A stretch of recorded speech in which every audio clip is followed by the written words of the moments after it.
Hello everybody, welcome back to 10 Minute Reviews. That was Freya, the crazy one. She already attacked me once. I'm Jason. We're bringing you today's video. As always guys, please hit those like and subscribe buttons. We just love to talk about books. We're a small little family channel. Me, the fuzzy little one, the wife. This is what we like to do. We like to bring books out to you guys, so we would appreciate any support you guys might want to give us. Thank you to our patrons, by the way. Really appreciate that. Also, check the links down below. We always have the links to today's book and anything else that might be applicable, including the links through the Amazon affiliate account, so we need a little traffic through that. So check it out, please. And support these authors. I like to really focus on indie authors. So for today I want to talk about an author that I've talked about in the past, M.E. Thorne. And I want to talk about his book, Renegade, Ravager. Renegade, Ravager. This is a pretty cool little book. It's a science fiction book. There's not a whole lot of science fiction books within the subgenre of the adult erotica, harem lit, whatever you want to call it. And M.E. Thorne's had a couple of books now that I really liked, and now including a great slice of life book. And now get into space, which I really like. So as always, I'm going to talk about four things. I'm going to talk about the world, the characters, the plot, and the writing style. So the world is pretty interesting. It's pretty cool what he does with his futuristic version of what could happen.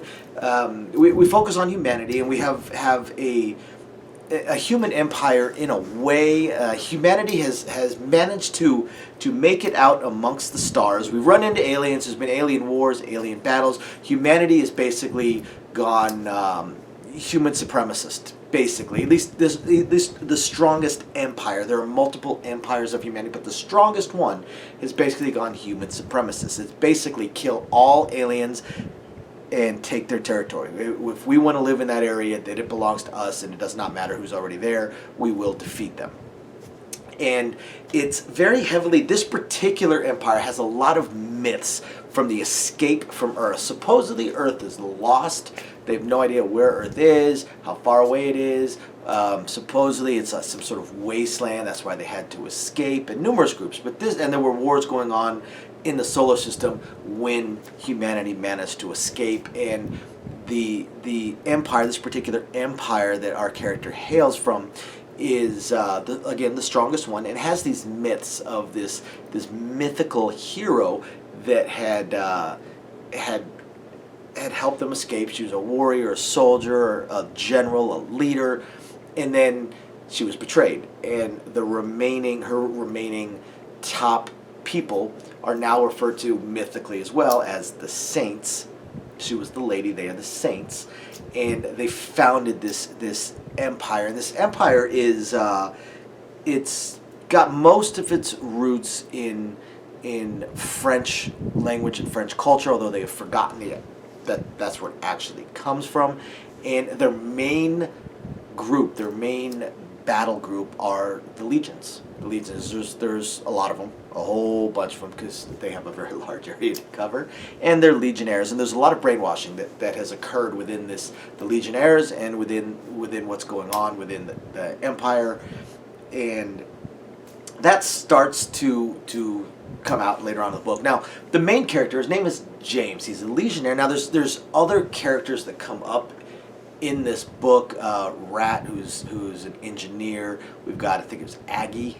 Aggie, right? Yeah, Aggie, who's I don't want to reveal too much, but she's a very interesting character and pretty central to the plot, although they all become central to the plot. And then there's another one that shows up that is also a soldier that is, although a naval soldier, that is also very mysterious and central to the plot. So we've got James as legionnaire, and he is also betrayed. He is betrayed, and his entire legion is disbanded. He becomes a criminal, and most of his legion has been killed or basically lobotomized and enslaved, and he's not happy about it. He's not happy about it because he knows they did no wrong. They were just betrayed. Basically, something happened on their last battle, some sort of betrayal or failure, and the blame was deflected and laid at the feet of the Legion. So they were all declared traitors, and they had their Legion tattoos burned off, their Legion cybernetics and things turned off as well. And most of them, again, were killed or brainwashed, turned into slaves, except for James. James and a few of the survivors. So James is a prisoner. He's being transported. Now, the faster-than-light travel in this particular universe involves going into basically a separate universe and then coming back. Well, apparently there are shipwrecks within this sub-universe, sub-reality, I think is what they call it. And that's what happens. They shipwreck within this sub-reality, and James needs to escape. Now, the main alien bad guys are... they also happen to have a couple ships that have crashed in addition to other ships of humanity, other ships from the past, including possibly even some mythical ships. And that's where the majority of this book occurs. The majority of the book occurs within this sub-reality, and James just trying to survive, but this survival trip ends up opening his mind quite a bit. Now, his foundations have already been shaken, and I'm getting into the plot now, and his foundations, already started the plot. So his foundations have already been shaken by the betrayal, by being declared a criminal, by having his Legion tattoos removed, and most of his abilities removed.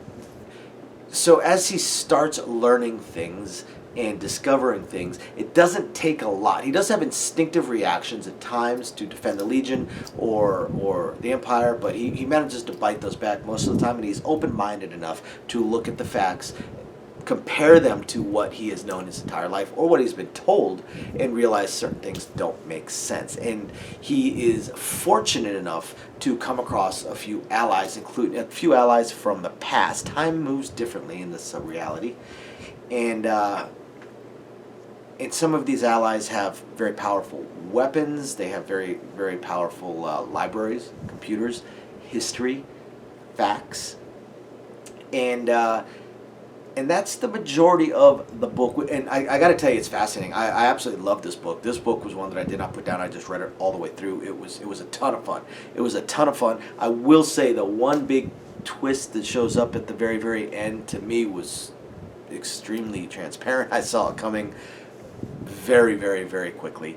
But aside from that, it's pretty cool. It's a pretty cool book. The allies that he is putting together are a whole lot of fun, really interesting, and once they finish their, I guess you could say, their main quest, there's a lot of lit RPG elements that are added into this by some quirks of one of his allies, you could say, and it's pretty interesting. Now, of course, James gets some upgrades, some of his rats. Pretty much everybody in this book gets some upgrades at some point or another, because they're a very, very small group that has very big plans, and those big plans hopefully will begin in book 2. As far as the writing style goes, if you guys have read Emmy Thorne before, he's a ton of fun. He's a ton of fun. Like I said, I couldn't put this book down.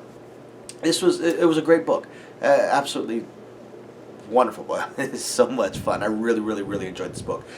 Can't sing enough praises for this book. It was an absolute blast. So, guys, if you guys like the harem lit subgenre, if you guys like science fiction, space opera type science fiction, or if you guys have read other Emmy Thorne books, you gotta check out Renegade Ravager. It is a ton of fun. Thank you, everybody, for watching. We will catch you guys next time. Bye now.